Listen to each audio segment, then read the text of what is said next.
Hazreti Ömer radıyallahu anh gece Medine-i Münevvere'de aylanyanmış da vaktimiz kan hada. Aham bir görüttür, qarra adam ağlaptı diye. Yaxşılık bulardan öğrenmeli. O bular beter hoşmuş, bular beter tonturam. Yo bular yaxşılığın adamsı. Bular ferişte hemmesi. Qarra adam ağlaptı diye bariptir. Yaşıl näme ağlayan diptir. Oğlum cihatta geçip diptir.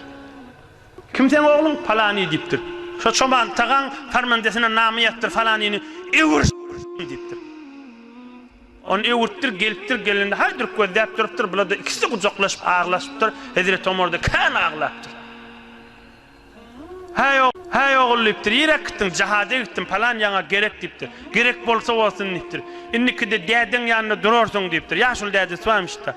Seni görüp kansın diptir. Yanına bol diptir. Ay oğul innik isten bolacak deyse şonuna gidersin, ondan mer Medine'den çıkmana hakkın yok. Özüne gaim bolyanmıştıklı. Oy mınaş etip birin işi de özüne gaim olmak hakim. Özüne cehennemden necat vermek de ediyen yakşılığı. Bir bidirek adam bu ürünler terse yorup başladat ettiramazsın. İnni sadece misal edip birin gurrun kamil olsun. Ey cemaat, sadece hakıl.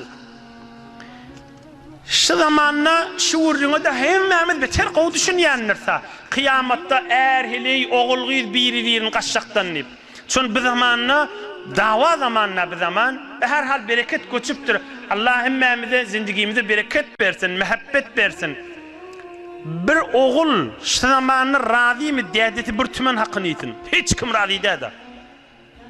Keplep duran razı da hemmemize şeyle de. Saylamana adamımız yok da.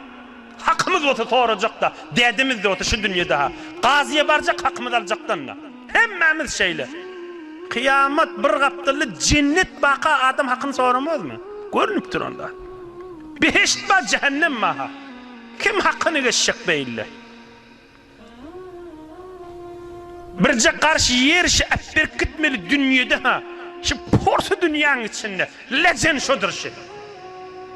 Şu porsu dünyanın içinde birce karşı yer birimiz doğunumuza vermeye razıyım. Hiç razı değil. Her kim öz hakkımda alacak da cennet razı olur mu sen gidip men kalacak demeye. Hiç razı olmar adam. Şondan için Hudaya aytıyor. Kıyamette halk dədesinden kaçacak, enesinden kaçacak. Ene öz oğlundan kaçacak da. Ene. Öz bağlasından kaçacak da. Anırda dur diyecek. Emdirip duran bağlası dünyadan geçen ne olsa hazır ondan bidarda. Näme belli olsun ohum. Eyni görünüp duran işi dünyada şu mahal bellice de hatta. Doğuna hakkın geçer mi? Hiç geçmez. Heley azıcık heley erinin hakkını iti razı mı? Bu zaman yine diyen o düşünüyendir. Hiç kim razı değil. Her kim hakkına doğruca razı olmalıdır. Öz hakkı adına. İmme tarafın hamana azıcık heleyinin hakkını yiyecektin, yok olmaz ammi. Azıcık erinin hakkını yiyecektin, yok olmaz ahim. Oğulgıydın hakkın olmaz ahim. Enatan hakkı olmaz ahim. Ohum şu yağdayın içinde, bila yönü portu dünyanın içinde birimize berceklerden, dözceklerden, yakalaşacak, kıyamada ölüşecek, kipleşecek ya, emme hakkım alacaktan da gör kıyamet yağdaydı ki ya cehennem ya beheşt, kim hakkından geçer? Kim hakkından geçecek? Şondan şirim Hudaya aytıyor. Adam öz enesi dədesinden ne kaçacak, oğul gıydinden ne kaçacak deyip. Şulay diyen gurruna doğru din ve hakikat ve hakkaydı bulacak zattaş kıyamette. Ondan şirim evvel özümüzde şu mahal hesabını çekmeli. Evvel özünde her kimden önce Allahümme gfirli, elhamdülillah men Müslüman. İnni iman nurun küfür, inni arttırıver. Heley, oğul, kız, doğun, kardeş, Müslüman, doğullu, hizmetin et, ne çetip bilsen. O inni feriştelik ol yankı, Hazreti Ömer'in gurrunu ya Allah. İnni ne çe hizmetin et. Ulamalara maslahatlaş, pirline maslahatlaş, nemet dizin mert bollu qaim durunne. İnni merde hizmet bol. Evvel ödün necattır. Onun bunun gönlüne alıp, onun özüne necat vermek diyenim sadece bağışlan yine aydeyin bir neçe yaş oğlanlara mahul açık bolsun. Hamana birinin gönlünü verecek bol günah etmeliler, birinin göwnüni görjek bolup namaz ep bermeliler. Tarafa düşündürmeli, düşünmeyecek bolsa bağışla diýmeli, mene etçik däl diýmeli. Hamana denanata esrar et ýa-da bir günah ýere gaşyn, ýa äri esrar et ýa. Gowj edip jan diýmeli, eger öz hanawadasyna bolsa, haýyş çekmeli, gülüp aýtmaly, aglap aýtmaly, elinden tutmaly, mehebbet etmeli, şon ırjak bolmaly. Inni bolmady dämi, ýa inni men başarmaýan diýmeli. Ýüze galmalylar. Emma hususi erhiliğin arasında bir näçe vazifeli barada bolsa, onu gayrat etsinler, belki men sözüm eşitsinler, onu ulamalardan sorasınlar. Eger eri ecada bermese zinanası onu da hakkı var oğrinçe sormağı da.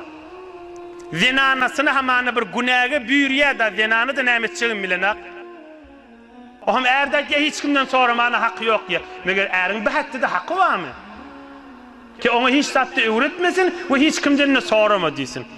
Hamana zinanı nihayet nämet biliye, bir zinana ait diye bar şu meseleni sorak gerliye da. Talabul ilmi faridatun ala kulli muslim ve muslime. Tamam hele yerkege ilmi bilmeli. Eğer öğretmeli, doğunu öğretmeli, enatası öğretmeli ve beylik bernamalı. Gurrun o del men kenara çıkmayın. Bir hususi erhiliğin gurrun olacak bolsa, ol hamanı dostlar olara bellice. Olar bir ahunun sormağı niyazi yok. Hem otağisi hem danışgahı ya dost sen näme diýen diýmel. Meni odal paryan ha sen diýmel. Dogurca onu aýtmaly. Emme hanwadan gurrun erhiliğin gurrun bolsa, onu geňeşdirler.